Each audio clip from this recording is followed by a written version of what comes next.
can't accept the loss, I'm hard-headed. There's a little bit of madness to my method. Many falling off that fine line that I'm treading. I risk anything to be great, and I'm not letting nobody rob me of my victory. Number one, that's what I'm meant to be. When by any means, only thing that makes sense to me, I can make nice or make history. I got that dog in me, yeah. Turn me up. Big energy, got the crowd going up. I got that dog in me, yeah. I take on anyone, I don't need a one-on-one. I got that dog in me, yeah. I'm talking all bite, no bark. I could rip your squad apart. I got that dog in me. So what's up? Yeah. So what's up? And welcome back to week 6 of the NFL season. It's just flying by right now. Too fast. We got to slow it down, man. Yes, we do. I am Med. This is What's up, everybody? And today, Great to be back. It is awesome to be back. And thank you for letting us be a part of your day. If you're into football, we got a good thing for you today. We like to do this show every Thursday, 7:15. I appreciate 6 of you already here. Hello. And we're going to get into it. What we're going to be talking about, it seemed like last week, it felt like it was an upset week as far as that goes. We had 3 top 10 teams lose. Of course, my Bama, his Vols, and Mizzou, which it was just not a good week for the SEC undefeated, was it? No, it was not, especially with a historic upset with Alabama. Yeah. Never thought I would see that. I don't think you would have ever seen it with Nick Saban, but you got a transition year, brand new coach, brand new system. So if it's going to happen, this was the year for Vandy. They've got a generational quarterback, a guy that's just an absolute gamer, and crazy things happen. Yeah, it does. And at the same time, you really look at it, and me and you were talking a little bit about this before we went onto the air. Is Vanderbilt actually got a little extra juice from Nick Saban? If y'all did not actually watch the game, and some of y'all did not, it's all good. You got other important things to do, but this is a game where historic making. 23 years, Vanderbilt has not been able to say they beat the Tide. Now they can say it again. Last year or the year before, Tennessee couldn't say we haven't beat the Tide in 15 years, and now they can. But 23 years, and I mean, they did everything right. If you just look at the stats, it's unreal. Like Vanderbilt, time of possession, 42 minutes. 418 yards, 252 yards passing. 2 minutes. Just crazy. 166 yards rushing. And Nick Saban gave him some juice by just basically saying, and they played this after the game, that there was never such an easy game to be played in the SEC except for when you're playing the Vanderbilt. I still can't believe he said that. I couldn't either. As soon as I heard it, I was like, you got to be shitting me, dude. That just doesn't. Speaking of Nick Saban, I get my product plug in here. He always has his Coke sitting on the podium. Mm-hmm. So, yeah, I mean, I didn't start watching that game until the second half, and I still, even going to the fourth quarter, was like, there's no way Vanderbilt's going to win this game. You just thought Bama was going to come back at some point. And every time Bama came back, it's like Vanderbilt had an answer. Mm-hmm. I mean, it was just unreal. You talk about entertaining, probably the most entertaining game I've watched this year, even though the Georgia-Bama game was right up there also. But, it just seemed like no matter how good Alabama's offense played, their defense just couldn't stop Vanderbilt, especially on third downs. And giving up 166 rushing while Alabama only had 84, that's just unheard of. It's like, where in the world is the Bama running game? That is painful. So, yeah, I mean, that's just the first of several upsets from last week. I mean, we talked about Tennessee going down. I was scared after I saw Vandy beat Alabama, thinking, here we go again. Tennessee on the road. They've got all this hype to people talking about them as a playoff team, maybe a national championship contender. They go out and just lay a dud, so it was a bad weekend for both of us. Yeah. And I mean, it's definitely what you would actually call it. It had all the makings of a trap game, but like we said before, this is not typically what you think about whenever you hear of Vanderbilt. Yes, Vanderbilt, if they went to like the ACC or even the Big 12, who knows? They might be a lot more higher tier than most people would actually see them at with the SEC, especially in the ACC. Mm-hmm. But this is the SEC where you basically have everyone but Vanderbilt that usually is in a bowl game at Mhm. the end of the season, maybe Mississippi State too. But I mean, it's a powerhouse conference, and if, like I said, if they were anywhere else, they'd probably be like a 7, 8, 9 win team every single year. Yeah, I mean, this is the same Vanderbilt team that lost to Georgia State a couple weeks ago, but they also upset Virginia Tech to open the season. So we knew they were decent. I just didn't think they were capable of this. And I mean, my big question to you, and I think I know part of the answer, is why is that running game getting so few opportunities? I mean, between Jam Miller and Justice Haynes, who are both really good backs, total of 11 carries. I think it's your play caller. I mean, whenever he came in from DeBoer, came in from, and I know I've been Washington, Kalen DeBoer, came over from Washington. He was known more for passing. I mean, he's developed quarterbacks. Look what he did for Michael Penix. Yeah, and you definitely saw what he was able to accomplish with Milroe when they were playing against Georgia. I don't know what happened. I think in some ways it kind of just washed over from the second half of that Georgia game into this game. Yeah. So they're always talking about the rat poison. I've heard that term so many times this season. But Bama, I guess, they got hooked into thinking they were unbeatable after beating Georgia. They were like, we're just going to coast to the playoffs. And next thing you know, you're on the road, you're in trouble, and you don't lean on the running game and you get too far behind, and then you have to pass the ball and become one-dimensional. Mm-hmm. So, I mean, obviously it's one loss. Bama still has everything in front of them. Mm-hmm. So don't lose again. Yeah, you can't lose again. And this is what I would consider wake-up loss. Same thing with Georgia. Last week was the week before was a wake-up loss. And speaking of wake-up losses, Tennessee Vols. I thought we already addressed that one. We can just move on to Missouri. We're going to go ahead and touch up on some Vol football. Arkansas, a much more well-known opponent. Usually not that bad. The last few years, they have been really kind of in the mud lately. No speaker, figuratively speaking, with pigs. But at the same time, Bobby Paterno is back over there again, so he might be counseling. He might be doing some of the play calling. I don't know what he's doing. He might be riding around on the motorcycle with some interns. He might be soon after that win. Yes, he might be. Celebration, folks. Yeah.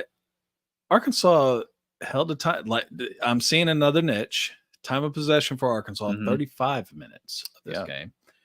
23 first downs, 434 total yards, 297 passing. Now, when I was doing my betting thing, Samson was able to actually come through for me. I told you. You're right on that. But your boy, Nick, I'm going to leave you. What? He butchered that. Left me. Call him Nico. We'll just call him Nico. Well, he left me hanging with only 156 yards passing. Oh, I didn't know you were betting on Nico. You didn't ask me about that one. Nah, I should have. Yeah. So, I mean, Nico, happened? He's still a redshirt freshman. I mean, obviously, everybody knows he got paid a lot of money to come to Tennessee, and he was 5-star, everything out of California. But, they didn't block well for him, first of all. But I think his head was just swimming once he started getting all this pressure. And Arkansas was just mixing things up on defense. They keep throwing that 3-3-5 defense at Tennessee. The hype offense that supposedly was, just the greatest thing on turf or whatever has just been kind of slowed down the last couple of weeks against Oklahoma and now Arkansas. And, Dylan Sampson had a great game, but that's about it. Nobody else on that offense did anything. They did not. So, I mean, they totally got outplayed by Arkansas and still had a chance to win. I mean, they were up 14 to, I think, 13, with just a couple minutes left, and allowed Arkansas's backup quarterback to basically just go right down the field. And they let him score at the end, so they would have some time left to score themselves. The only problem is when your quarterback runs out of bounds on fourth down, instead of throwing it to the end zone, that doesn't turn out well. No, it does not. No, it does not. And, like I said before, Arkansas, a lot of people really felt like they were going to have more of a down year. I mean, so far they're doing okay. Well, I felt like once Petrino got hired and they brought in Taylor Green from, I think, Boise State, they had the makings of a decent offense. I didn't think the defense would show up like they did the other night, but the offense is no joke. I mean, they have some players on offense. And Petrino, love him or hate him, which I hate him, he's just a good play caller. He just knows how to game plan. So credit to Arkansas. I mean, you look at what he was able to do with Louisville. He put them on the map back in the early 2000s and everything like that. I mean, I've always liked Petrino. I mean, look what he did at Arkansas when he was there the first time. Yeah, when you had McFadden, and Felix Jones and all these guys, Peyton Hillis.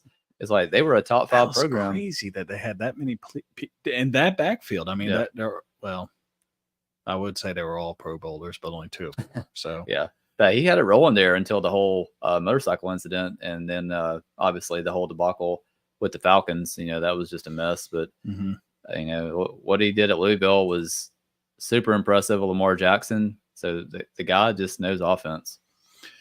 So one team that we actually left for dead last year really surprised us that it would be Mizzou.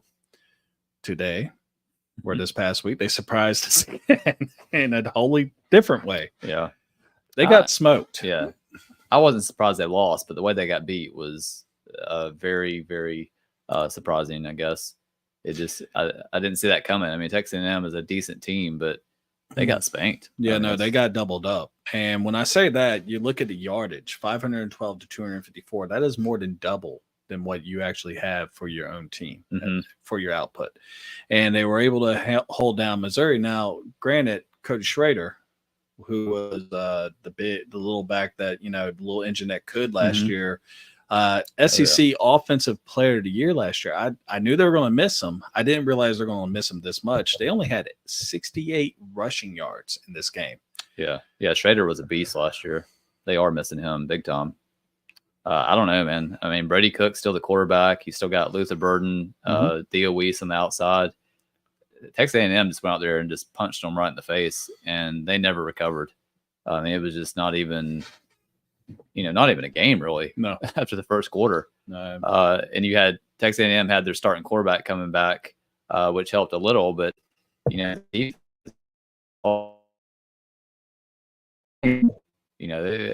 business. Yeah, and I mean, as far as the game goes, Texas A&M was up 34-0 by the time they finally scored late in the third quarter. So it's just one of those deals where you're like, holy shit, what happened? So I didn't watch much of that game, but what I saw and what you mentioned is Missouri just could get nothing in the run game, and it was all on Cook, and they were just throwing a lot of sideways, short dink and dunk passes.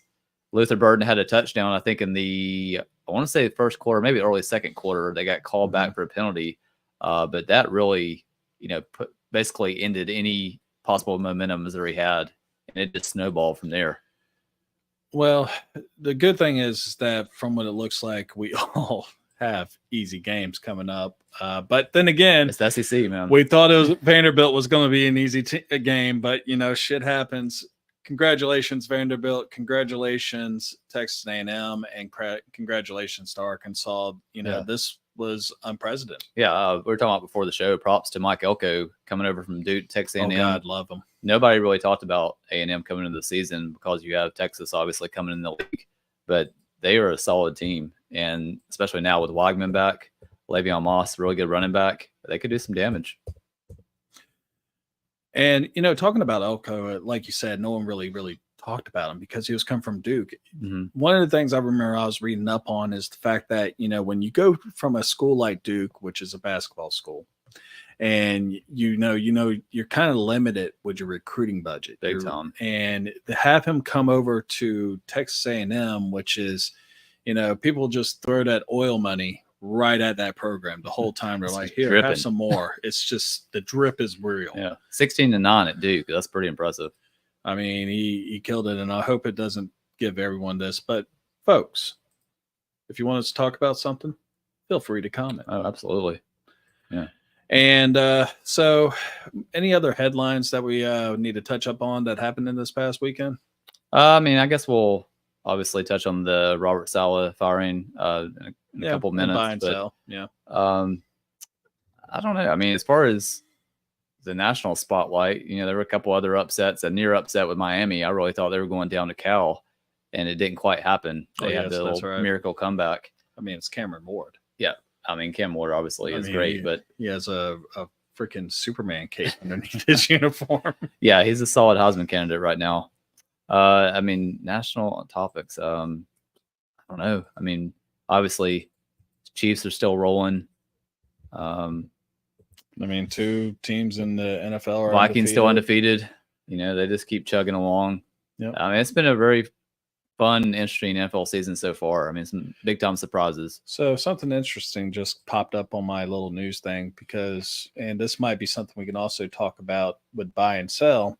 Mm-hmm. The Jets just demoted Nathan Hackett from play calling. Old Nathaniel Hackett. Yeah. Oh, wait a second. I thought the Jets had his back when the whole Sean Payton thing happened. Yeah. They talked about how great he was, and Payton was full of crap. Payton needs to shut up.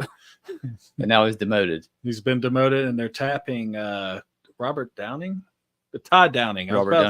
Robert Downing Jr. Iron Man's coming over. Sweet.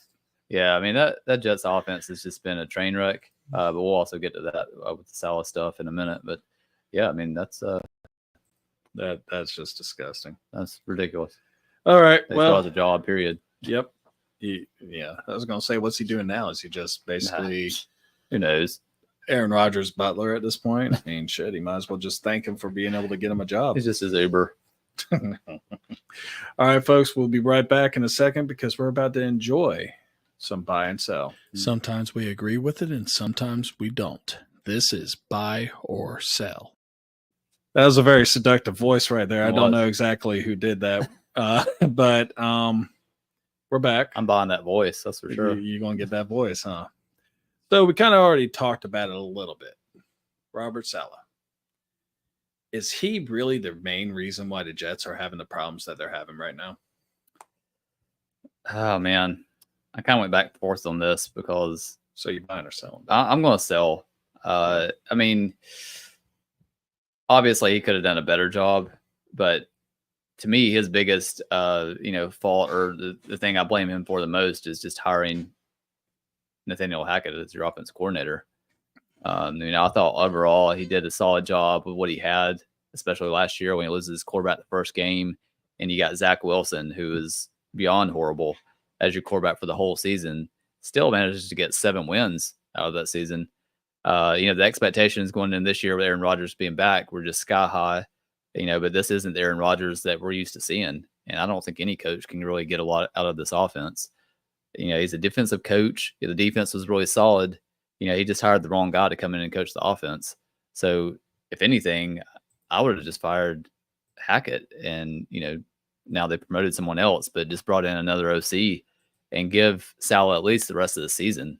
It's not like he's done a terrible job, but, the owner says it was all his decision. I just feel like Aaron Rodgers maybe had a little input on this decision personally. But yeah, I sell that it was totally his fault. And in a lot of ways, I'm pretty sure that there was a little bit of input from Aaron Rodgers, like you said, because how are you going to meet the day before your head coach gets fired? Yeah, that seems a little suspicious. But also, like you, I'm actually going to sell this because the way that I look at it is this is not just on him. He's the fall guy. Mm-hmm. Robert Saleh is the fall guy. That is all to it. Is he the coach to have? Probably not. Would he be a good? I mean, you look at he's a defensive coach. Mm-hmm. The offense sucks ass. It is 27th in the league, but your defense is 4th. He's doing what he was brought in to do. He built a great defense. Right. You just need to be able to do it. My blame goes more onto the front office and Woody Johnson, because the way that I feel it is that you have a culture that you're not really cultivating any young talent. You look at some of the past drafts that Joe Douglas, the GM for the Jets, has done. Mm-hmm. A lot of them are garbage. Like, basically, he's been there he hasn't even signed an extension to come back next year. Mm-hmm. And what's that tell you? That's telling you that he's not really getting the job done. Is Woody Johnson going to bring in someone else? He probably should. You look at what they had. Zach Wilson blew up in their face. You just lost to the Vikings, who had a former Jets quarterback beat you. Mm-hmm. That had to hurt. And I mean, you look at the team as a whole, it's asinine because it's frustrating. I mean, I'm a Bears fan and I get frustrated with my ownership, but Woody Johnson's kind of up there with David Tepper for like possibly being the worst owner in the National Football League. That's not a place you want to be. Yeah. I mean, you've had a few hits, on your offensive drafts. I mean, obviously, Brees Hall isn't playing well right now, but he was a good pick. Okay, with Zach 22. Wilson one, the Tucker guy, Vera Tucker, Yeah, is no longer. I don't think he's on the team anymore. he's still on the team, but yeah, he hasn't done much. And then also Garrett Wilson was a pretty good selection in 2022. 2022, they rocked it. Yeah. That's the saving grace for this guy right now. Yeah, so I mean, Jermaine Johnson. Just looking at that offense, the offensive line isn't great. You brought in Tyron Smith, and I haven't really paid attention to how he's done so far, but the big thing is he got a statue at quarterback. Mm-hmm. Aaron Rodgers can't get away from anything right now, and he still has a decent arm, but man, it's painful to watch lately. I don't know. It's a lot of people's faults. They, like you said, Saleh is just the fall guy. Yeah, and I mean, I actually posted this up on Twitter the other day, and I got a picture where it actually has like, give me 1 second, Austin. I'll definitely put you up there in a second. Your question, but he's 40 years old, and Saleh. Not Saleh. Aaron Rodgers. Sorry. Yeah, sorry. I saw the comment and my mind went. You look at Aaron Rodgers. He's coming off an ACL, Achilles injury. Last year they brought him in. They got the whole Superman routine for him, Mr. Patriot. He runs out there with the flag in his arm, running out in the field, and they set him up, and then it just falls flat on their face. He comes back this year. He is a 40-year-old quarterback with an Achilles injury, trying to do stuff that he hasn't really done since 34. This is actually his worst season since his last season in Green Bay. Yeah. Stat-wise, you look at his QBR rating, I think was like a 43.7, if I'm remembering correctly off my head, from stats that I've read over the week as preparing for the show. And, I think they just invested so much into thinking that Aaron Rodgers would get them over that hump that they didn't really think about, hey, what if he don't? And look at the average yards per completion, 4.5 last week, 5.4. Week 2, 5.9. He had one good game really against New England, and New England has no offense. So, that's kind of a wash. But yeah, I mean, 14 sacks already given up on the season. So your offensive line's not doing their job, but you combine that with a 40-year-old quarterback that can't move. It's just a bad mix. What was Austin's question? I'm sorry. Hey, who would you go for a defense this week? I'm guessing this is a fantasy football question. Ooh, gosh, off the top of my head, I have to pull up. Whoever's playing the Titans, maybe, or whoever's playing the Jets. That's I was going to say the Indianapolis Colts are playing the Titans. Colts. So I wouldn't do that. That's pretty bad. If anything, I would actually say maybe. Well, they got Flacco now. Oh yeah, Colts. Yeah, the Colts offense is okay. Their defense is just. If horrible. They had Anthony Richardson playing, I would say go with the Titans defense. Who are the Jets playing? Because right now, the Bills. Yeah, I'd load up on the Bills defense if you can get your hands on them. Yeah, because Jets ain't really moving that ball at all. Yeah, I mean, Brees Hall, I know he's still a good player, and I've had him in fantasy. But, God, the guy can't just get anything going. I mean, Braylon Allen actually looks like a better back right now. Wilson finally woke up last week and had a decent game, so thank goodness he did something. But, and, I mean, I don't know anything about the new offense coordinator, but it really can't get any worse. So we'll see this weekend. So just real quick, we'll just go through this real quick. You got some of the matchups that I like as far as your defense goes. You got the Bears playing the Jaguars because T-Law is at 52% completion percentage right now. Yeah, they won their game this past week. I do feel like the Jags have turned it around a little bit. I know it's just the Colts, but I do feel like the offense has woken up a little bit. Trevor looked better last week. Brian Thomas Jr. has been an absolute stud to start the season. So I'm not saying the Bears lose that game, but the Jaguars, I think, will put up some points in that one. Another game that I see right now that I really would like if I had this defense, the Pittsburgh Steelers are playing against the Raiders. Aiden O'Connell will be making his first start this week. Devontae Adams has been benched, so that is their best receiver. Yeah, I would assume Pittsburgh's defense probably isn't available unless you already have them at this point. And one last one for you. You got the Texans squaring off against Drake May and his first start with the Patriots. Yeah, I'd be all over the Texans if they're out there. Man, I'm sure. Yeah. They said that, Damian Hernandez said the Bears. Austin is saying he wants to go to the Eagles. Is that a good choice? They are playing the Browns. Anyone that is playing Deshaun Watson is a great choice unless you're giving them a massage. Yeah. Yeah. I mean, the Browns, we were talking about this earlier, that maybe being the worst trade. Oh, they do have Pittsburgh. Yeah. I would rock Pittsburgh. Yeah, I would take Pittsburgh for sure. But yeah, like you said, anybody going up against the Browns, you're in for a pretty solid day. Yeah, especially right now. Yeah.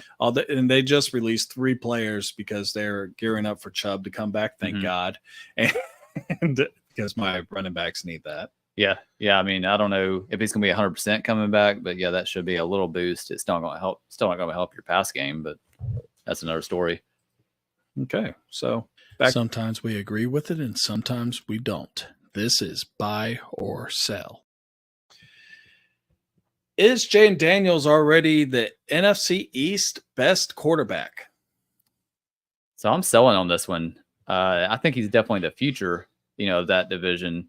I think so far they've played a very favorable schedule, but he's just been amazing and just what that team needed, because they've just been desperate at quarterback for so long.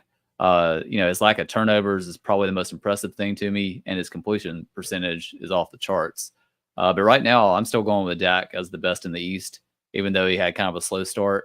But the last 3 weeks, he's picked it up, and the Cowboys are kind of getting back on the right track. That win over the Steelers, it wasn't pretty, but it's still, a good win over the Steelers. So you've got, I'm trying to think. You're welcome. Daniel Jones obviously is playing a little better, but we know he's not in the conversation. Daniel Jones. And then Jalen Hurts, who I think at this point, we know what he is as far as a passer. I mean, he'll always be a decent running quarterback, especially with that tush push, if you're talking about fantasy stats. But Jalen Daniels just brings an added element with his legs. He's just lightning in a bottle out there. And his passing has been impressive for a rookie. He's not throwing it a ton. They're kind of keeping it to, like 15, 20 passes a game. It's not like he's throwing it 50 times a game. But he's been very efficient. And I do think he's eventually going to be the best in that division. I would still take Dak right now, though. Damon Hernandez just wanted to let you know that Dak sucks. I mean, look, I've given Dak a hard time. I don't, I got Dak on my team and I benched him, if that tells you something. If we're talking playoffs, yeah, Dak has been extremely disappointing, and I can see where he's coming from. But, if I was picking a guy right now from the East out of those 4 teams, I would still take Dak as my quarterback. You look at the numbers. I think Jaden Daniels has 1,100 yards passing, 4 touchdowns, 2 interceptions, and then Dak has 1,400 yards passing, 8 touchdowns, 4 interceptions. So, it's comparable. But I just feel like Dak just has obviously more experience, and I don't know. I would still lean on the guy that's proven a little bit more right now. So as far as this question goes, because I find these questions, and the way that I look at it is, besides Dak sucking, is right now I would. It's hard for me to say that Jaden Daniels is the best quarterback simply because he's a rookie. You look at his stats; he is freaking blowing it up right now. 77.1% completion percentages. You already brought up the touchdowns. He also has almost 400 yards rushing with 4 more touchdowns on the ground. He is averaging 60 yards per game on the ground. I don't really think he's played defense. I mean, you're talking not really Tampa Bay, the Giants, Cincinnati, Arizona, Cleveland. So, this week, Baltimore, who their defense hasn't been great either. Yeah, and we'll be discussing that with some predictions later. But I mean, so you're selling also? I'm going to say that I'm selling for right now. Dak Prescott, yes, I think he is trash, Damian, but at the same time, you look at the rest of that division. Come on, he's not trash. I mean, the playoff record obviously speaks for itself, but if we're talking regular season, man, he's not trash. I mean, is he worthy of being the most highest paid NFL player of all time? I mean, that's a different conversation. That's just Jerry Jones panicking and saying, "Hey, let me give you some money." At least it ain't 160 million over 4 years like another team in the NFC East did. So, I mean, who else would you take in that division if you're not taking Dak and you're not taking Jaden Daniels? You're taking Hurts? I guess I'd have to go with Hurts. And I mean, that's like grudgingly doing that right now. Y'all are just haters. Y'all are just Cowboy haters like Stephen A. Damian just said Jaden's playing way better than number 1 overall. That should tell you something. No, I agree with that. And I mean, no doubt he's playing beyond anything I ever expected. I mean, I'd love to have him on my fantasy team right now. Oh yeah. And I think Caleb Williams has shown some good signs the last couple of weeks. Thank also. God. So, 2 quarterbacks right there. I think already it's a better class than what we saw last year. We haven't even seen JJ McCarthy yet, but when you talk about those 2 guys, and even JJ McCarthy, that one preseason game that he played, I mean, he was lighting it up. I mean, I felt Bo Nix is doing really well in Denver. I mean, Michael Penix Jr. is pretty much the only one that we haven't seen yet. And if Kirk Cousins, we'll see Drake May this weekend. Yeah, that is true. And I'm interested to see what happens. But with Kirk Cousins blowing it up for 500 yards last week, I mean, we might not see Michael Penix at all for this year. Yeah, that's what everybody hoped, is he had a couple seasons to just kind of marinate, kind of like Jordan Love, just soak it up. But, yeah, nothing against Jaden Daniels. I'm just saying that I would still take Dak as of right now in that division. All right, so the final question for buy or sell. Shane Bieber, you brought this up. I thought it was really cool. And folks, I'm going to try to share this screen real quick to basically let you see what I am talking about. So Shane Beamer, there it is, was given a hey, guess what? Let me maximize this for y'all. Or I guess that's as big as it gets. So that's what she look. So a kid basically came into Shane Bieber's office and said, hey, guess what? I'm on a red shirt. Shane Beamer said, that's not how this works. And basically what's going on is this kid, I hate to say it,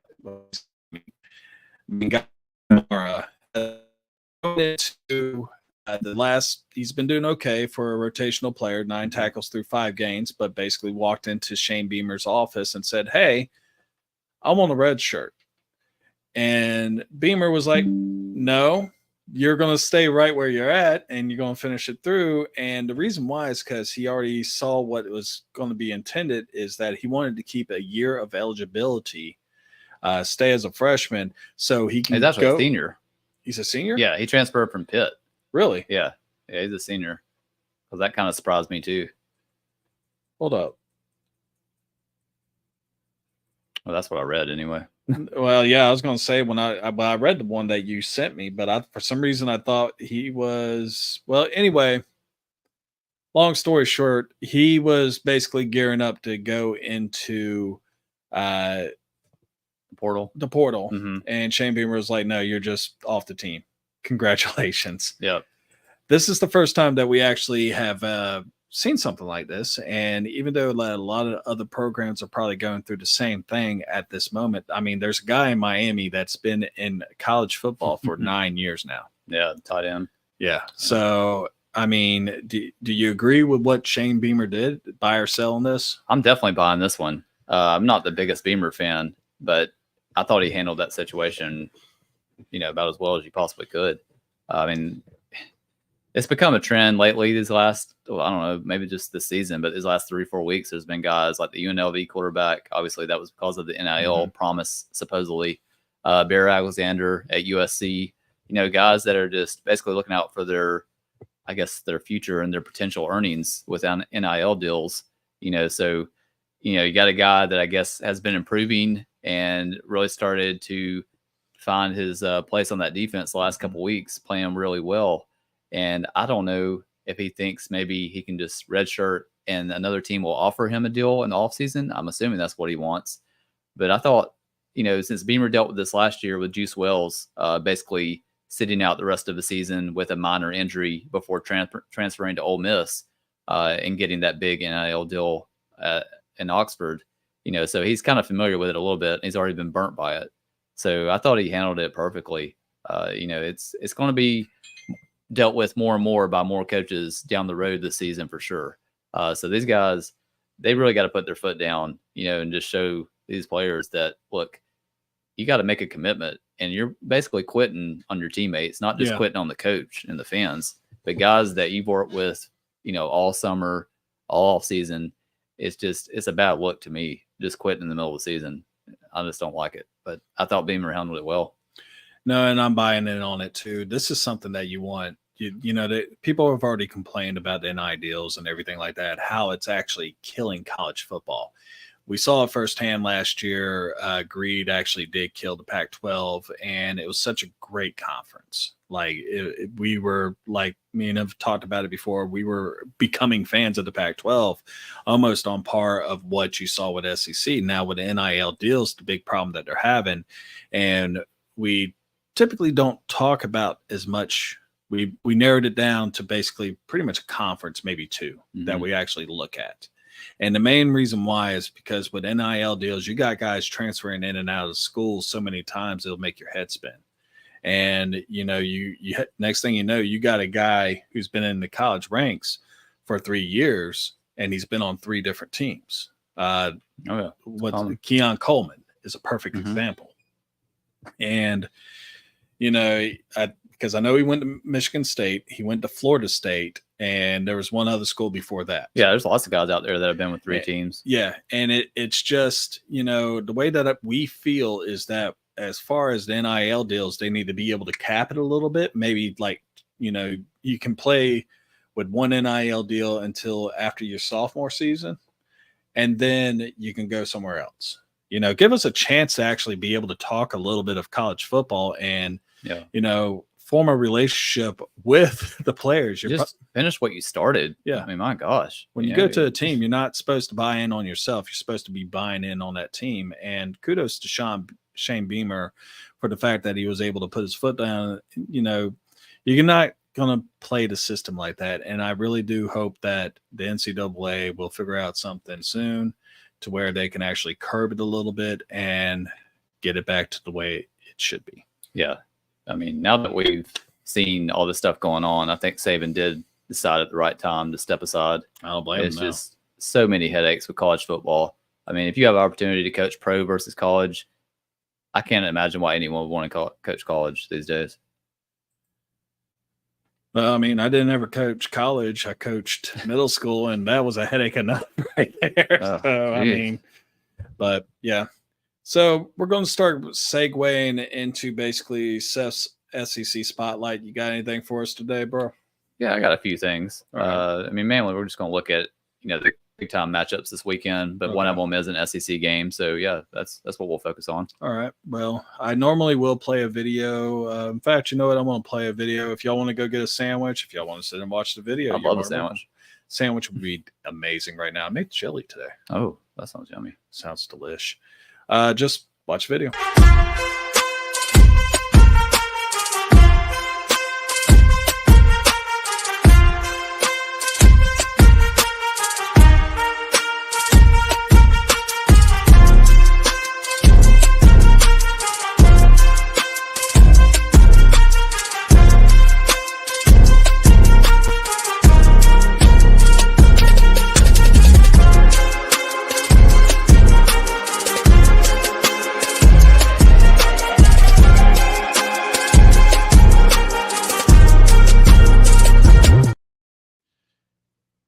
We have to take a minute to take the pieces off. It gets so warm in here.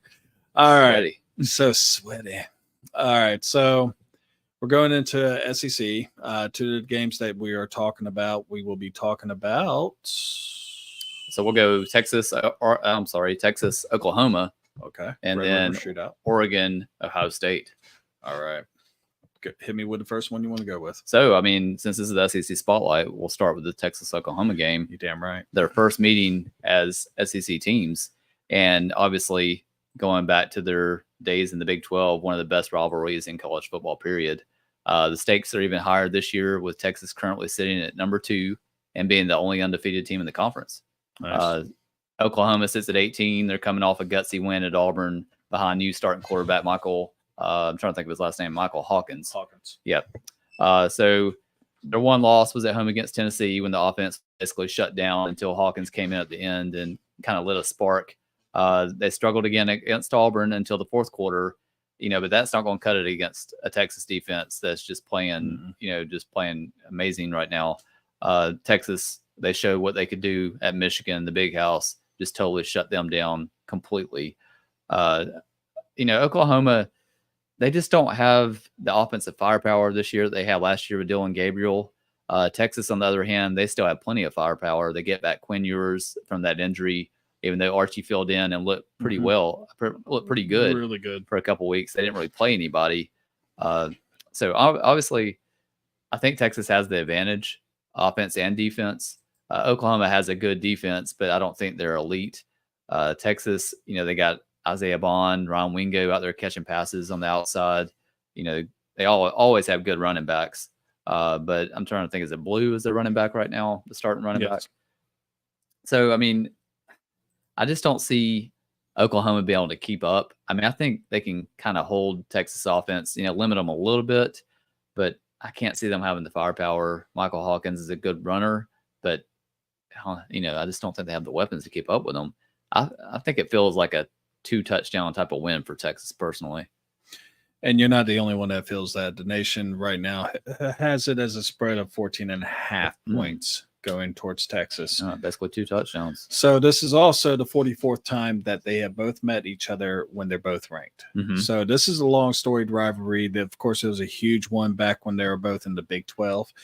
And, like you basically picked up on earlier, Quinn Ewers, this is his first game back after about 3 weeks that he was out when he tried to throw a ball crossways and strained his abdomen. I'm not 100% sure if he should be back now, because I did like what Arch Manning was doing. But like you said, he was not playing against top-notch talent. And, in the last game that they played, which I believe was Mississippi State, am I correct? Texas, yeah. Okay, yeah, he struggled for a little bit. And, that's why they're going with Quinn Ewers, because he's already been in this spotlight before against Oklahoma. Now, his first game, they beat the crap out of him 49-0. Then last year, he threw 3 interceptions. So it depends on what kind of Quinn Ewers are you going to get. Are you going to get the guy that, is going to beat Alabama last year, beat up on Oklahoma the first time, or are you going to get the guy that basically just shrunk against Oklahoma? But, like you said, Jaden Blue, 4.7 yards per carry right now. He's, they got a running back committee. Jared Gibson. These Trey Weiser. Anyway, Trey. All these guys are right at 5 yards per carry, and all of them are at 200 yards. That defense is going to have a tall order. I just think that, like you said, at Texas, I think it's going to be more than 14 points. I think it's going to be a bloodbath. I could see that happening. I just think because of the nature of this rivalry that it'll somehow stay close. Oklahoma's at home, I think. But, I just don't see. I've seen more of Oklahoma than I have of Texas. And all the wide receiver injuries at Oklahoma, I'm pretty sure Burks isn't going to be back for this game, have really limited that offense. They don't really have a stud at running back. And Hawkins is out there, I think he's a redshirt freshman, doing his best. But, he wasn't expected to be the guy going into the season. They benched the hotshot freshman, whose name escapes me right now. But Hawkins, he's playing about as well as you could. Yeah, Jackson. Playing about as well as you could, considering the lack of weapons. So, yeah, I wouldn't be surprised if it turned into kind of a beatdown for Texas. Yeah. And I like some Michael Hawkins Jr. Last week he had 161 yards pass and only 15 attempts, but they're more of a run team anyway. Oh, they're leaning heavily on the defense right now, especially when they were on the road against Auburn. They were lucky to get that win. Auburn really just screwed themselves, but a win's a win. So, yeah, I think Texas will remain undefeated and keep on marching on to the playoffs. But they'll have, I believe, Georgia in 2 weeks? Yeah. So Texas that'll Georgia. tell us a lot. We'll be definitely talking about that game in 2 weeks. Next one, Oregon, Ohio State. I'm fired up about this one. This one's going to be a good one. Yeah, normally SEC is my thing, my wheelhouse, but I'm ready to see Ohio State take on some real competition. It's been, what are we, 5 or 6 games into the season, and I don't feel like Ohio State has been tested. That schedule has just been extremely weak. Oregon, they've had a few competitive games, games they had to play 4 quarters. Idaho comes to mind. And I'm trying to think of the other game where they were just kind of struggling. They ended up pulling it out, but God, what was the other game that was kind of close for them? I'll find you. Yeah, it doesn't matter.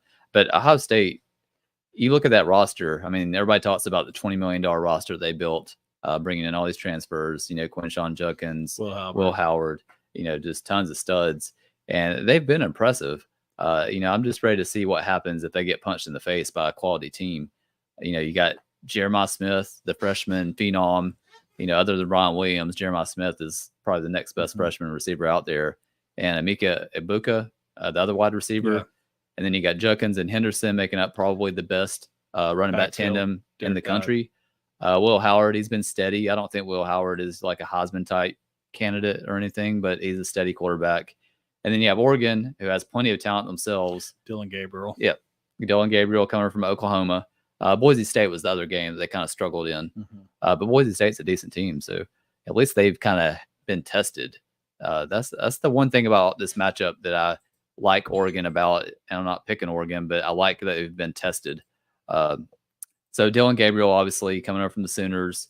It took him a little while to get comfortable in the system, but the last 3 weeks, he's been kind of on fire. Jordan James has been killing it on the ground. And then the wide receiver duo of Tez Johnson and Evan Stewart has a really good combo out there. Defensively, both teams in the top 10.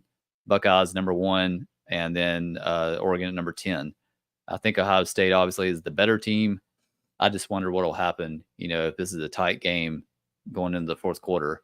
We'll definitely see in this game if Ohio State clearly is that, top 2 or 3 team in the nation.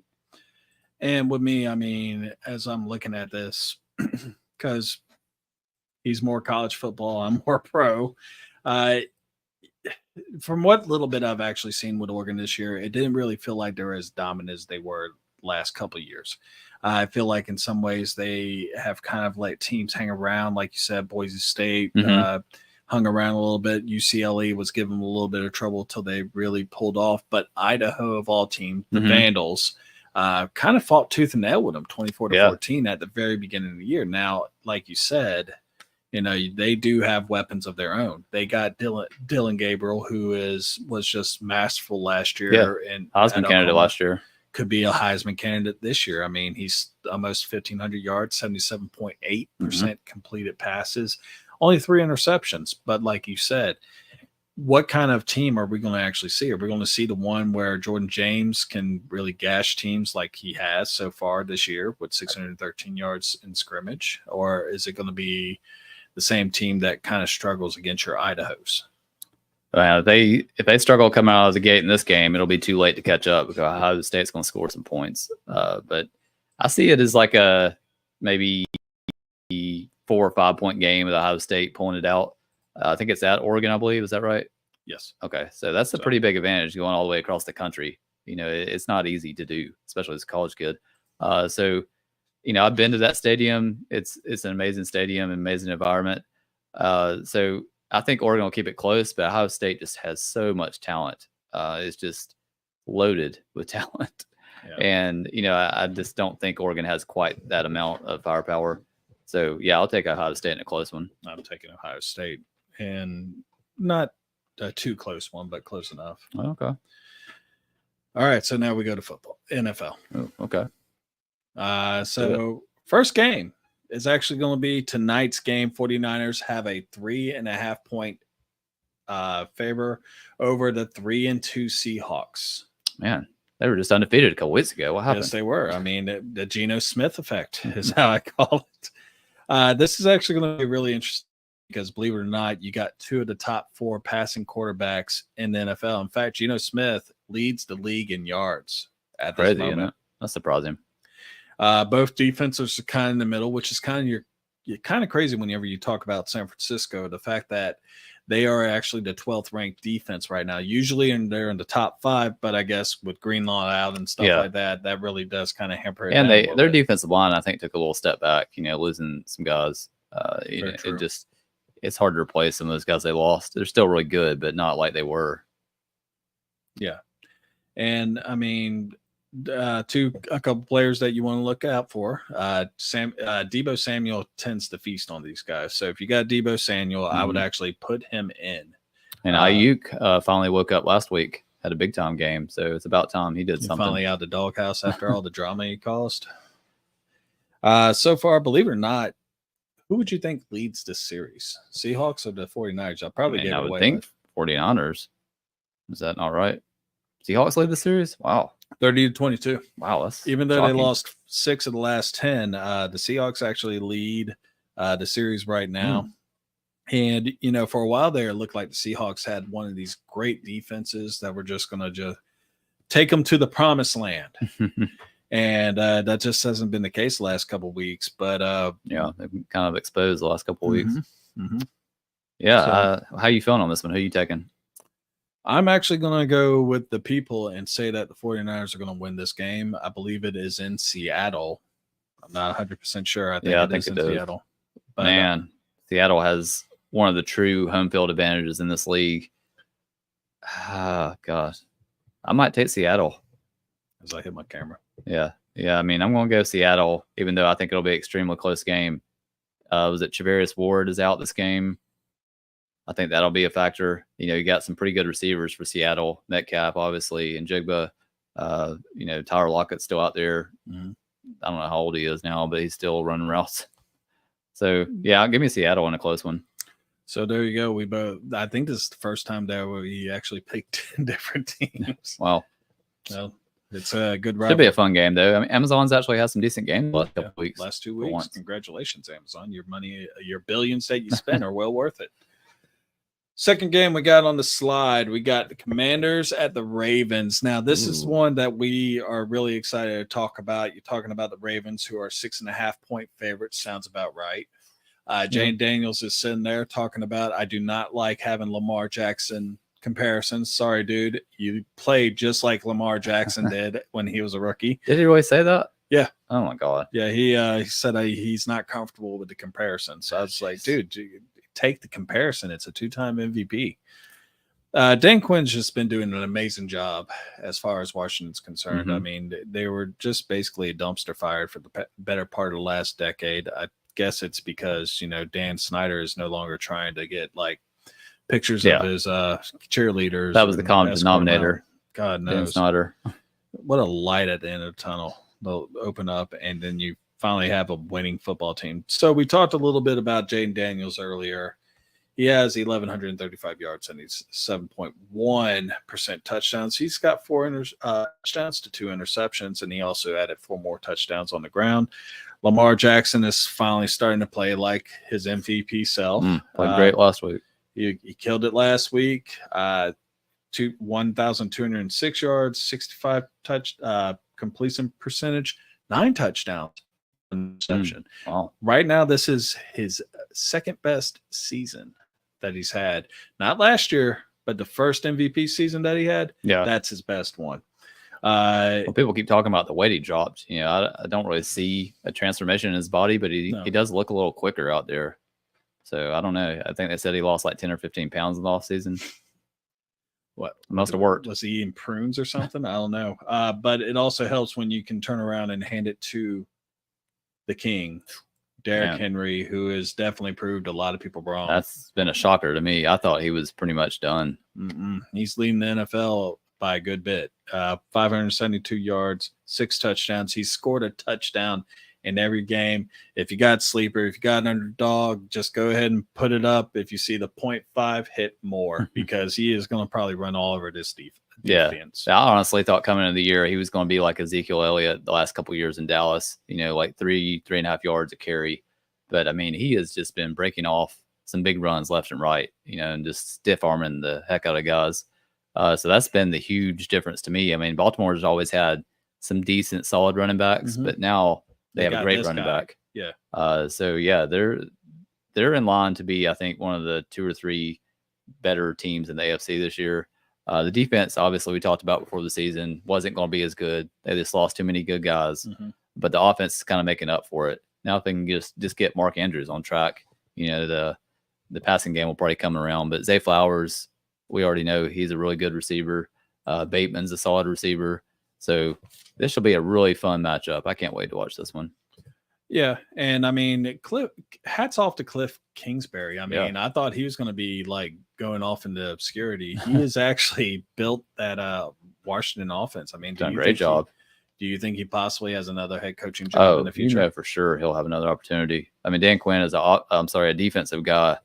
Bringing in Kingsbury was a smart move, especially working with a young quarterback. The way Kingsbury worked with Mahomes at Texas Tech, he's getting the most out of him.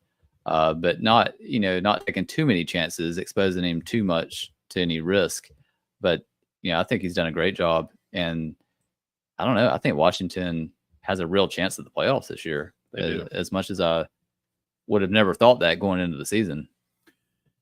Well, no one would have really thought that. I mean, you looked at what they picked up in the free agency and you're like, oh, Austin Eckler. Yeah, really nothing. Yeah. I mean, Eckler, we thought was more done than Derrick Henry, but he's actually been productive.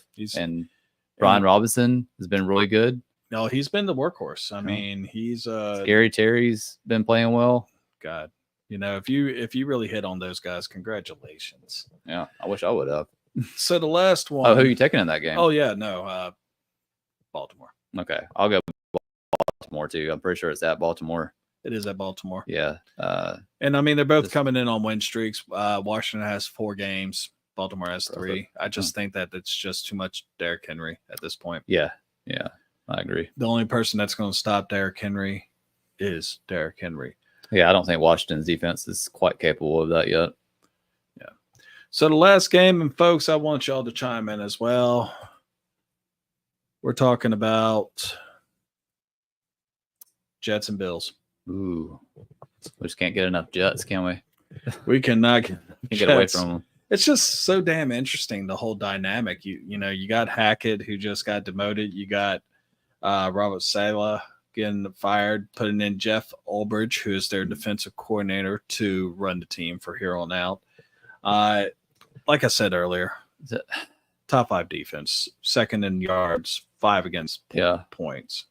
The pressure that's on this Jet offense right now has to be just immense. I mean, Aaron Rodgers, he's just got to be feeling it right now. And now it's all on him. Now they replaced the head coach. They replaced the offensive coordinator.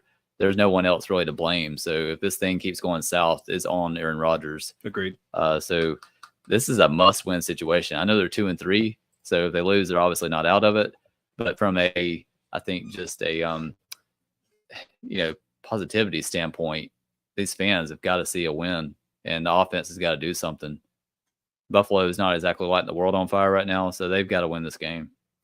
Well, it's kind of crazy you would actually say that, because Josh Allen has been the main reason why Buffalo has not been on fire. He's been averaging less than 180 yards the last 2 games. The man's got no weapons. He doesn't.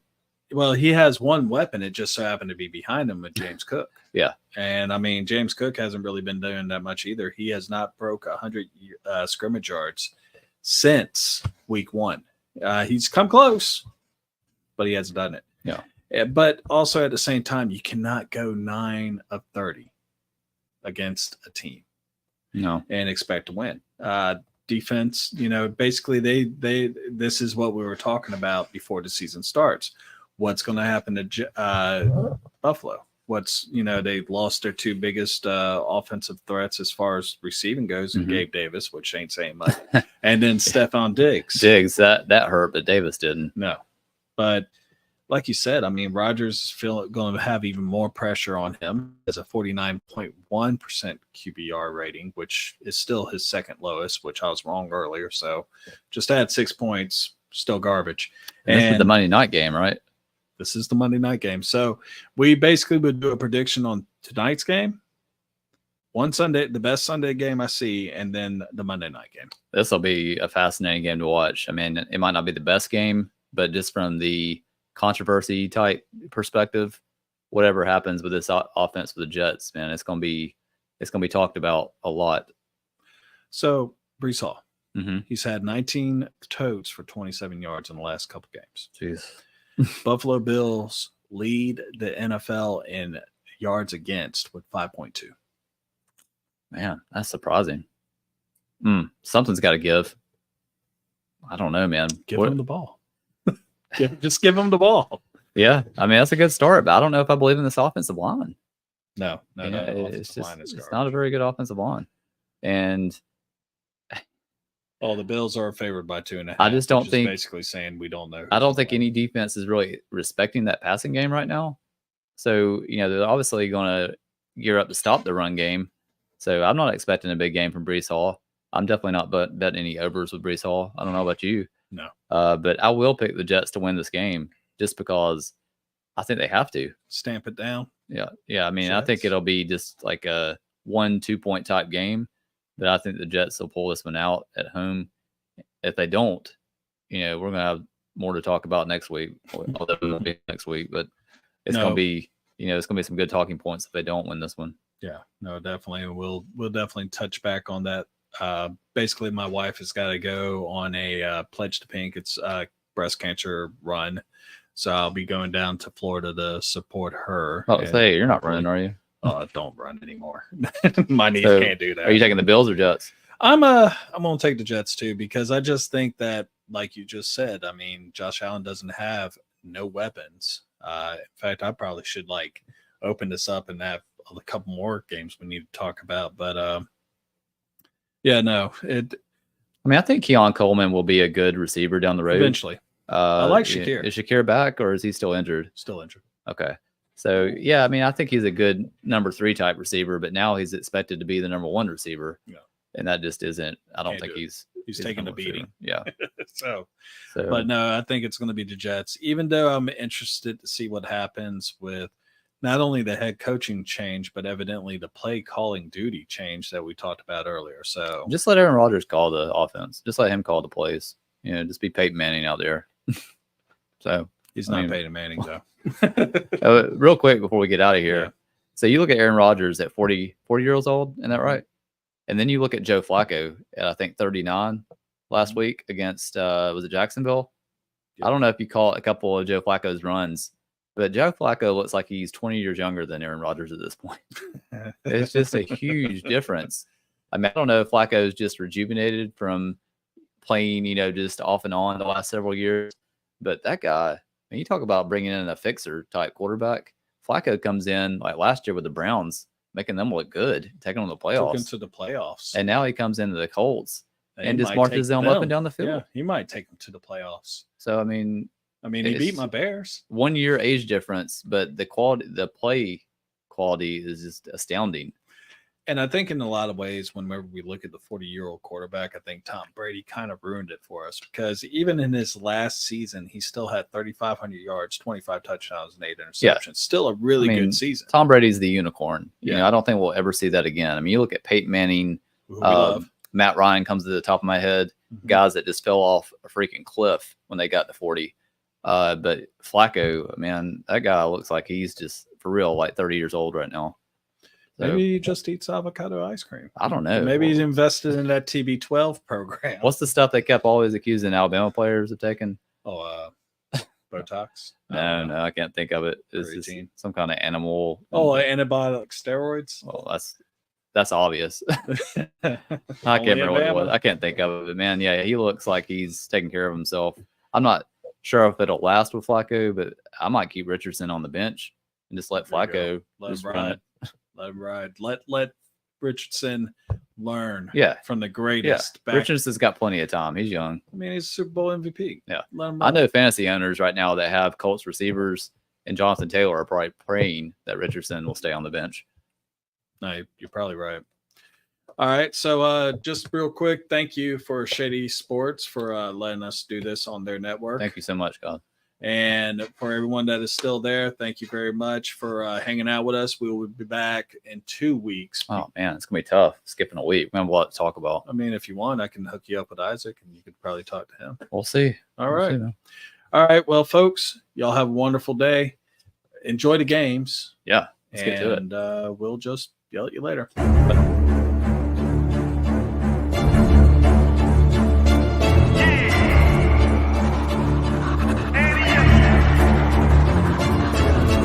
Can't accept the loss, I'm hard-headed. There's a little bit of madness to my method. Many falling off that fine line that I'm treading. I risk anything to be great, and I'm not letting nobody rob me of my victory. victory. Number one, that's what I'm meant to be. When by any means, only thing that makes sense to me, I can make nice or make history. I got that dog in me, yeah. Turn me up. Big energy, got the crowd going nuts. I got that dog in me, yeah. Any up. I take on anyone. I don't need a one-on-one. I got that dog in me, yeah. I'm talking all bite, no bark. I could rip your squad apart. I got that dog in me.